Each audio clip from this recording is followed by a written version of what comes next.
पावसाने 4 दिवसापासून सुरुवात केलेली आहे आणि जिल्हा प्रशासनाने अतिवृष्टीचा इशारा दिलेला आहे, रेड अलर्ट केलेला आहे। असे असताना मुंबई गोवा महामार्गावरती नागोठणेजवळ जिंदाल कंपनी आहे। या जिंदाल कंपनीजवळ आपण माझ्या मागे पाहू शकता, या ठिकाणी मुंबई गोवा महामार्गावरती पाणी मोठ्या प्रमाणामध्ये साचलेलं आहे। वाहनांच्या रांगा लागलेल्या आहेत, जवळजवळ 2 किलोमीटर रांगा लागलेल्या आहेत। पाणी मात्र कमी होताना आपल्याला पाहावयास मिळत नाही। असाच जर का पाऊस हा सुरू राहिला तर मात्र मोठ्या प्रमाणामध्ये या ठिकाणी वाहतूक कोंडी होण्याची दाट शक्यता निर्माण झालेली आहे। जिल्हा प्रशासन यावर नेमकी काय कारवाई करते याकडे पाहणे तितकेच गरजेचे आहे। नमस्कार मित्रांनो, कोकणात जाणाऱ्या चाकरमान्यांसाठी आणि मुंबई गोवा महामार्गावरून प्रवास करणाऱ्यांसाठी एक अत्यंत मोठी आणि चिंताजनक बातमी समोर येत आहे। ज्या महामार्गाच्या कोट्यवधी रुपयांच्या कामाचे मोठे दावे केले जात होते, तो मुंबई गोवा महामार्ग पुन्हा एकदा पाण्याखाली गेला आहे।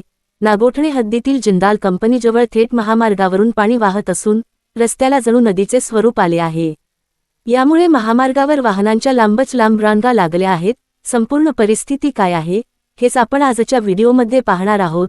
सध्या पावसाचा जोर वाढताच मुंबई गोवा राष्ट्रीय महामार्गावरील नागोठणे परिसराला मोठा फटका बसला आहे। नागोठणे हद्दीत असलेल्या जिंदाल कंपनीच्या अगदी जवळ महामार्गावर मोठ्या प्रमाणावर पाणी साचले आहे। पाणी इतक्या वेगाने रस्त्यावरून वाहत आहे की वाहनचालकांना गाडी पुढे नेणे अशक्य झाले आहे। पाण्याचा अंदाज येत नसल्यामुळे अनेक चालकांनी आपली वाहने रस्त्याच्या कडेला उभी केली आहेत। परिणामी महामार्गाच्या दोन्ही बाजूंना किलोमीटरपर्यंत वाहनांच्या लांबच लांब रांगा लागल्या आहेत। प्रवाशांना तासनतास एकाच जागेवर अडकून राहावे लागत आहे। पण मित्रांनो, खरंच संकट हे पाऊस नाही तर महामार्गाचे निकृष्ट काम आहे। गेल्या अनेक वर्षांपासून मुंबई गोवा महामार्गाचे काम रखडले आहे। दरवर्षी कोट्यवधी रुपये खर्च करूनही पहिल्याच मोठ्या पावसात हा हायवे पाण्याखाली का जातो? जिंदाल कंपनीजवळ पाण्याचा निचरा होण्यासाठी योग्य ड्रेनेज सिस्टीम का बनवली गेली नाही?